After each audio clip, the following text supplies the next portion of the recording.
आत्म साक्षात्कार के बाद राजा जनक कहते हैं, यथा नतो यतो भिन्नास तरंगाः फेन बुद्बुदाः आत्मनो न तथा भिन्नम विश्वम आत्म विनिर्गतम। अर्थात जैसे जल से तरंग, फेन और बुदबुदा भिन्न नहीं है, वैसे ही विश्व आत्मा से भिन्न नहीं है, किंतु आत्मा से ही तो निकला हुआ है। राजा जनक को स्वयं आत्मा का तो बोध हो गया, किंतु साथ ही यह भी बोध हो गया कि ये समस्त आत्माएं भी भिन्न नहीं हैं, एवं यह समस्त विश्व भी आत्मा से भिन्न नहीं है, बल्कि आत्मा से ही निकला हुआ है। उसी का फैलाव मात्र है, उसी की अभिव्यक्ति है, उसी का रूप है। वैसे उदाहरण देकर समझाते हैं कि जिस प्रकार जल से तरंग, फेन और बुदबुदा भिन्न नहीं है, उसी प्रकार आत्मा से विश्व भिन्न नहीं है। भिन्न मानने का अर्थ ही है उन्हें अभी आत्मा का ज्ञान नहीं हुआ है, वे अभी मन से पार गए नहीं हैं। मन के स्तर तक ही भिन्नता का अनुभव होता है, आगे सब भिन्नताएं समाप्त होकर एकत्व का बोध हो जाता है।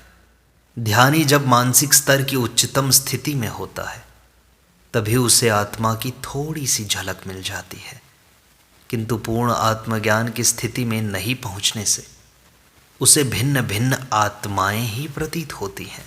यह ज्ञान की अपूर्ण स्थिति है कि ज्ञान अभी हुआ नहीं है। ज्ञानी को यदि सब में एक ही परमात्मा न दिखाई दे तो समझ लो अभी ज्ञान हुआ नहीं है, अभी तो अज्ञान शेष है। अब तो वैज्ञानिक भी यही कहते हैं कि सारा अस्तित्व एक ही ऊर्जा का रूपांतरण है। ऐसी स्थिति में आत्माओं को भिन्न भिन्न मानना एवं यह कहना कि आत्माएं अनंत हैं, आत्मा और सृष्टि भिन्न है इत्यादि ये तथ्य अज्ञान जनित ही तो हैं। राजा जनक आगे कहते हैं, तंतु मात्रो भवे देव पटो यद्वद विचारतः आत्मतन्मात्रमेवेदम तद्वद विश्वम विचारितम। अर्थात जैसे विचार करने से वस्त्र तंतु मात्र ही होता है, वैसे ही विचार करने से यह संसार आत्मसत्ता मात्र ही है। राजा जनक अपने आत्मबोध की स्थिति में आत्मा एवं विश्व की एकता का अनुभव कर रहे हैं। इसे वे एक और उदाहरण द्वारा स्पष्ट करते हैं कि वस्त्र दिखाई देता है, किंतु वह तंतुओं से बना है। मूल तो तंतु ही है जिससे वस्त्र बना, बिना तंतु के वस्त्र नहीं हो सकता। इसी प्रकार आत्मा रूपी तंतु से यह विश्व बना है, फिर यह विश्व इससे भिन्न कैसे हो सकता है? यदि आत्मा है ही नहीं तो विश्व किस प्रकार बन सकता है? वस्तुतः आत्मा ही वह मूल तत्व है जो विश्व का आधार है, फिर दोनों को भिन्न कैसे कहा जा सकता है? वैज्ञानिक इस मूल तत्व को विद्युत कहते हैं, किंतु विद्युत तो जड़ शक्ति है एवं आत्मा चैतन्य है।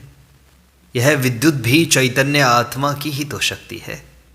मूल तत्व विद्युत नहीं है, चैतन्य आत्मा है, एवं उसी का तो सारा फैलाव है।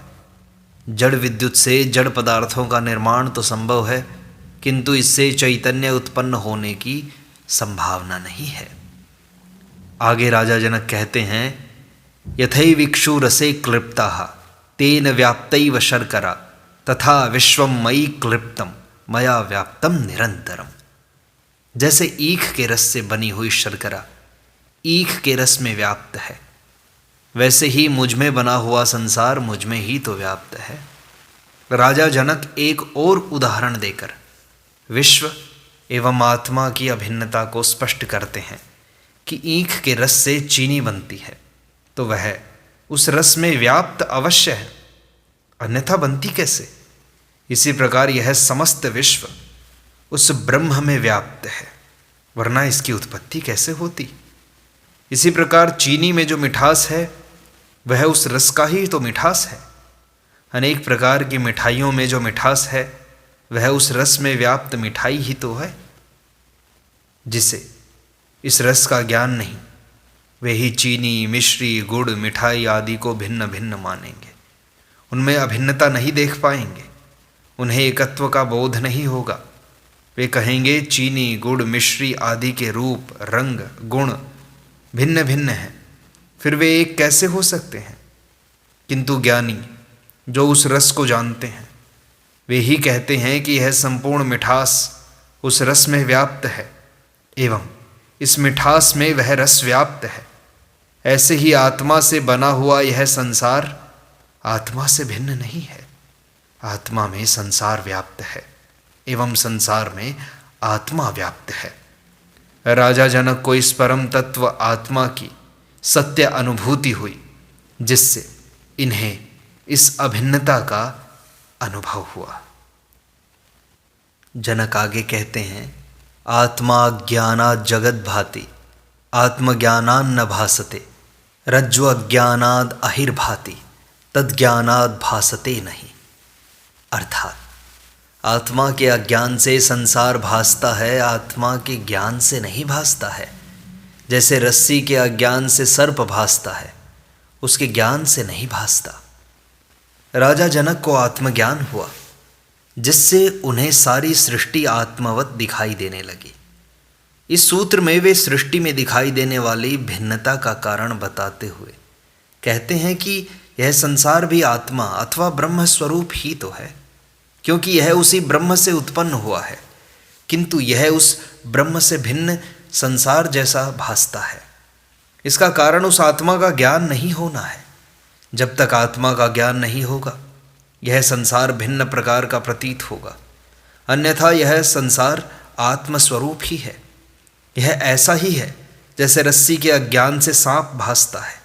सांप तभी तक दिखाई देता है जब तक कि रस्सी का ज्ञान न हो जाए, किंतु जब देख लिया कि यह रस्सी ही है, सांप नहीं है, तभी सांप की भ्रांति मिटती है। ऐसा ही यह संसार आत्मा के अज्ञान से ही भासता है। राजा जनक ने दोनों स्थितियां देख ली, अज्ञान की भी और ज्ञान की भी, इसलिए उनका कथन प्रामाणिक है। इस सूत्र की महत्वपूर्ण बात यह है कि जिसको आत्मज्ञान हो गया, जिसने आत्मा को जान लिया, उसका संसार छूट जाता है। संसार छोड़ने से आत्मज्ञान नहीं होता। यह सब भ्रांत धारणाएं हैं कि संसार को छोड़ो, ये माया है, मिथ्या है, भ्रम है, असत्य है। इसी प्रकार क्रोध, लोभ, मोह, वासना, आसक्ति छोड़ो तो परमात्मा मिलेगा। यह भी भ्रांत धारणा ही तो है। ये सब कथन ज्ञानी के अनुभव से आए हैं। अज्ञानी यदि इन्हें मानकर वैसा ही कर्म करेगा तो इससे भी उसका अहंकार बढ़ेगा, जिससे पतन ही होगा। संसार लोभ, मोह, क्रोध इत्यादि छोड़ने की अपेक्षा यदि उसकी वास्तविकता को अनुभवजन्य बनाया जाए तो लाभ हो सकता है, अन्यथा नहीं होगा।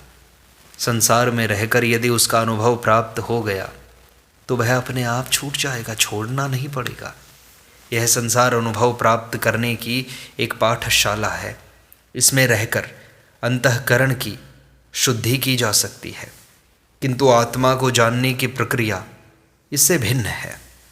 रस्सी को सांप समझकर यदि भाग गए तो भ्रम दूर नहीं हुआ, वह भ्रम तो प्रत्यक्ष दर्शन से ही दूर होगा। इसलिए जनक कहते हैं कि आत्मा के अज्ञान से ही संसार भासता है, वह उसके ज्ञान से नहीं भासता है। दोनों में से एक को ही देख सकते हो, आत्मा को या संसार को। आत्मज्ञान के बाद भी संसार तो रहता है, किंतु जैसा वह अज्ञानी को दिखाई देता है वैसा ज्ञानी को नहीं। उसकी दृष्टि बदल जाती है, देखने का ढंग बदल जाता है। ज्ञानी को एक नई दृष्टि मिल जाती है, उसके सोचने का ढंग बदल जाता है। वह कहता है करने से अहंकार बढ़ेगा, करने वाला परमात्मा है, उसे ही कर लेने दो, तुम कर्ता भाव छोड़ दो। जो हो रहा है स्वाभाविक रूप से उसे हो जाने दो। तुम संकल्प लेकर कोई काम मत करो, सब कुछ स्वीकार कर लो।